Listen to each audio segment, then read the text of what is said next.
दोस्तों दोस्तों आज जिस स्टॉक की चर्चा मैं करने वाला हूँ वो मैंने पहली बार इसके ऊपर वीडियो बनाया है क्योंकि सवाल आ रहा था इस एक स्टॉक के ऊपर। और जब मैंने स्टॉक की पढ़ाई की, इसके स्टॉक के ऊपर मैंने जब चर्चा पढ़ी, ये स्टॉक अपने आप में ना एक डिफरेंट स्टोरी रखता है।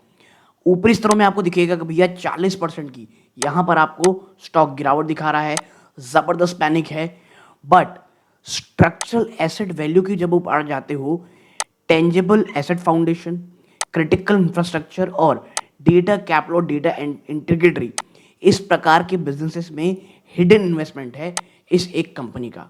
जी हाँ, मैं बात कर रहा हूँ सुमित सिक्योरिटीज़ की। और ये गोयनका ग्रुप की कंपनी है। मुझे नहीं पता था।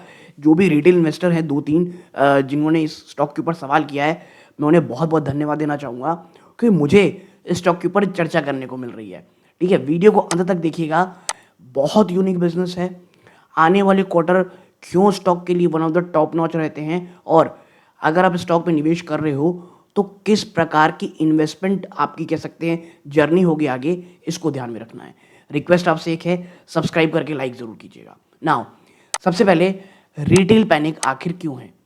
जब आप सरफेस लेवल देखते हो आपको दिखता है एक massive EBITDA loss triggering automated algorithm selling in a complete vacuum of context. देखो, इसने पीक लगाया था ऑलमोस्ट 2500 रुपए का, वहां से अनप्रेसिडेंटेड गिरावट 1500 रुपए के आसपास ये मिल रही है।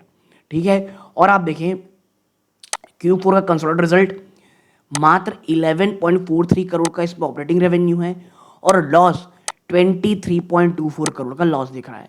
अब प्राइमा फेस, ये बार बार मैं कह रहा हूँ, ऐसा लगेगा ये कोई बहुत ही घटिया कंपनी है, कोई स्कैमस्टर कंपनी लग रही है जहाँ पर रेवेन्यू इतना है और लॉस इतना भयानक है। बट नहीं, यहाँ पे स्थिति एकदम पलट जाती है जब हम आगे देखते हैं। देखो, स्कैनिंग द होल्डिंग कंपनी, ये एक एनबीएफसी होल्डिंग है। मैं आपको बता दूं, completely detach surface price action from underlying enterprise value. Sumit owns no factory to shut down. It is an unleveraged financial vault. अब मैं आपको बताता हूं, कोई इसमें डेट नहीं है, कोई प्रमोटर की प्लेज नहीं है, और एक इलीट आरपीजी इक्विटी पोर्टफोलियो, यानी वो जो आरपी गोयनका ग्रुप है ना, उनकी कंपनी है। और उनका इस कंपनी में मैं बता दूं आपको, समिट सिक्योरिटीज में 74.95 के आसपास का इस प्रकार का इसमें होल्डिंग है। तो ये उनकी एक पर्सनल इन्वेस्टमेंट है। और आरपीजी को इनका अगर इसमें आप निवेश कर रहे हो, मैं आपको बता दूं इसके बाद कि जो सुमिट सिक्योरिटी है उसमें कुछ हिडन इन्वेस्टमेंट है उसकी। कहाँ कहाँ पर? अगर आप इस सुमिट सिक्योरिटीज में निवेश कर रहे हो तो आप एक इनडायरेक्ट एक्विजिशन कर रही हो, एक diversified blue chip corporate portfolio का, सिर्फ एक बिजनेस का नहीं। इसके अंदर कौन कौन से बिजनेस है? सीएट टायर्स, केसी इंटरनेशनल और जेंसर टेक्नोलॉजीज। तो तीन ऐसी कंपनियों में आप एक निवेश कर रहे हो जहां पर इस कंपनी के पास इतनी होल्डिंग है। तो आप इनडायरेक्टली कहां जा रहे हो? इस तीन कंपनियों में ऊपर देखो। और जब आप एक होल्डिंग कंपनी खरीदते हो, इसमें फायदा तो ये रहता है कि वो एक तीन बड़ी कंपनी में निवेश कर रहा है, लेकिन उसके साथ नेगेटिविटी होती है, वो आपको एक डिस्काउंटेड लेवल पे मिलती है। और जब हम इसके बाद वाले आप कह सकते हो लेवल्स में जाएंगे, आपको समझ में आएगा कि ये फर्म ने कोई कैश लॉस नहीं किया है। जी हाँ, ऐसा कोई बिजनेस लॉस नहीं आ गया पेपर में कि कंपनी लॉस किया है। 25 करोड़ से ज़्यादा का जो एबिटा लॉस है, ये एक strict market to market paper adjustment है। देखो क्या होता है, मैं बताता हूँ बहुत सिंपल भाषा में। इसकी तीन कंपनीज में निवेश इन्वेस्टमेंट है। सपोज ये आपकी कंपनी है, एक दो तीन में इसमें आप कह सकते हो इसमें इसकी होल्डिंग है। होता क्या है, बाजार गिरा, ठीक है, बाजार में अगर बड़ी गिरावट होती है तो जो ऑन पेपर इनकी होल्डिंग की वैल्यू है वो गिरती है। उसी को एडजस्ट करके 23 करोड़ का यहाँ नेट लॉस हो, यानी लॉस सिर्फ ऑन पेपर हो रहा है। अगर आने वाले क्वार्टर में आप देखोगे बाजार में तेजी आएगी इनकी होल्डिंग में, तो इनकी प्रॉफिट जब आप देखोगे ना तो उसमें जंप आएगा। यानी ये चीज़ें एक प्योरली एडजस्टमेंट है जो अकाउंटिंग की दुनिया में करनी पड़ती है एज अ होल्डिंग कंपनी। तो फिर मैं कहूँगा बिजनेस में लॉस नहीं है, पेपर में लॉस है। ठीक है, तो ये चीज़ ध्यान में रखिएगा कंपनी को क्यों लॉस हुआ है। फिर आप चलोगे the late summer dividend engine. मैं क्यों कह रहा हूँ, ये जो सितंबर है ये डिविडेंड सर्च का मौका होता है फॉर न्यूज़ फेड। देखो, ये पूरा महीना जनवरी फरवरी मार्च अप्रैल दिसंबर ये जो भी था गया, फिर सीधा आता है सितंबर। यहाँ पे क्या आता है? डिविडेंड। जो आरपीजी ग्रुप है उनकी एजीएम होती है और वो फाइनल डिविडेंड अक्सर इस समय डिक्लेयर करते हैं और जो इनका वॉल्ट है इसमें कैश भर जाता है। यानी कि मैं बता दूं आपको, सितंबर क्वार्टर कभी भी आएगा, आप इसके क्वार्टर नंबर जाके देखो, सितंबर में इनकी जो प्रॉफिटेबिलिटी है वो अचानक से जंप कर जाती है। क्यों? क्योंकि जो गोयनका ग्रुप है वो डिविडेंड बांटता है और जब होल्डिंग 74% इनके ग्रुप की, तो भाई इनडायरेक्टली आप इन्हीं को पैसा दे रहे रहते हो, तो इन्हें आप कह सकते हैं डिविडेंड आता है। तो ये चीज़ याद रखिएगा, ये कंपनी आपको कोई ऐसी कैपिटल एप्रिसिएशन देती है, लेकिन खरीदारी कब करनी है? बुरे मौक़ों पे। और बुरा मौका यही है, अगर आप मुझसे कहोगे कि भैया 2500, जब ये सितंबर क्वार्टर चला जाएगा मैं दिसंबर में एंट्री लूँगा, जब स्टॉक में तमाम पॉजिटिव प्राइसिंग हो चुकी रहेगी, स्टॉक आपको बहुत ऊपर मिलेगा, वो सही समय बिल्कुल नहीं रहेगा समिट सिक्योरिटीज़ का। ये चीज़ आप प्लीज़ ध्यान में रखिएगा। ओके, सो जो सितंबर क्वार्टर है, ये क्वार्टर है ना, अभी जून का क्वार्टर आया और अगर गिरावट होगी थोड़ी बहुत, तो वो सबसे एक प्यारा मौका रहेगा एंट्री का। Now pushing the boundary of liquidation value, यानी इसका मतलब क्या है भैया? देखो, जैसा मैंने कहा था, जो होल्डिंग कंपनी होती है उनको डिस्काउंट मिलता है, और अगर आप कंजर्वेटिव डिस्काउंट लगाओगे कि एज अ होल्डिंग कंपनीज को 50% की डिस्काउंट मिलेगा, आप फिर भी एक्वायर करोगे अगर इन लेवल में लोगे।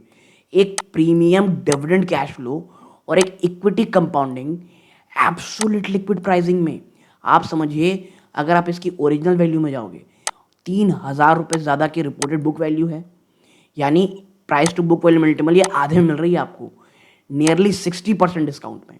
ओपन मार्केट प्राइस क्या है? 1543। मैं बार बार कह रहा हूँ, ये जो इन्वेस्टमेंट है, यहाँ से स्टॉक में बहुत ज़्यादा गिरावट के चांसेस मुझे कम दिखते हैं। आप इसे होल्ड कीजिए। मुझे ऐसा लगता है कि सब इसको जून का क्वार्टर नंबर आएगा, उससे पहले जो भी निगेटिविटी, जो भी इशू प्राइसिंग हो जाएंगे, और सितंबर क्वार्टर के रिजल्ट के आते आते आप देखोगे कि एक डिविडेंड पुश के बाद स्टॉक में आपको एक जंप ज़रूर देखने को मिलेगा। तो अगर सुमित सिक्योरिटीज़ में आपने अभी अभी एंट्री ले रखी, मुझे लगता है ये एक अच्छी लेवल है। हाँ, मैं ये अपनी तरफ से चीज़ें कह रहा हूँ, ये मेरे वॉच लिस्ट में है। आप देखोगे कि आने वाले समय में यहाँ पर कहीं ना कहीं एंट्री लेने की मैं कोशिश ज़रूर करूँगा, लेकिन फ़िलहाल इन लेवल्स में, क्योंकि ऑलरेडी पोर्टफोलियो में बहुत सारे स्टॉक्स हैं, तो मैं इन्हें नहीं देख रहा हूँ। हाँ, आपने कोई भी ऐसे एक्सपोजर नहीं रखा है इस प्रकार की कंपनी जहाँ पे आप एक बड़ी मल्टीपल होल्ड, एक ऐसी कंपनी जो बहुत अच्छे अच्छे बिजनेस में ऑलरेडी इनडायरेक्ट इन्वेस्टमेंट रखती है, तो ये आपके पोर्टफोलियो का हिस्सा हो सकता है। हाँ, अपने वित्तीय सलाहकार सलाह ज़रूर लीजिएगा। यहाँ पर सवाल आया था स्टॉक के ऊपर, तो मैं आपके सामने चर्चा कर रहा हूँ, ठीक है? बाइंग और सेलिंग की कोई रिकमेंडेशन यहाँ नहीं है। नाउ द आयरन ग्रिप, आपको समझना पड़ेगा, इनसाइडर ने एक भी स्टॉक नहीं बेचा है। 74.65% की परमानेंटली लॉक्ड रखा है प्रमोटर के वॉल में, और प्रैक्टिकली जीरो इंस्टीट्यूशनल फ्लोट है।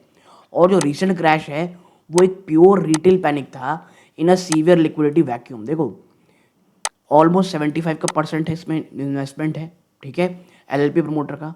एफआईआई बहुत छोटी एफआईडीआई रखते हैं, 24.82%, यानी ऑलमोस्ट 20, आप कह सकते 24.82% का जो पब्लिक फ्लोट है, उसमें जो भी गिरावट हुई, उसमें जो पैनिक आया था रिजल्ट कारण, वो आपको देखने को मिला है।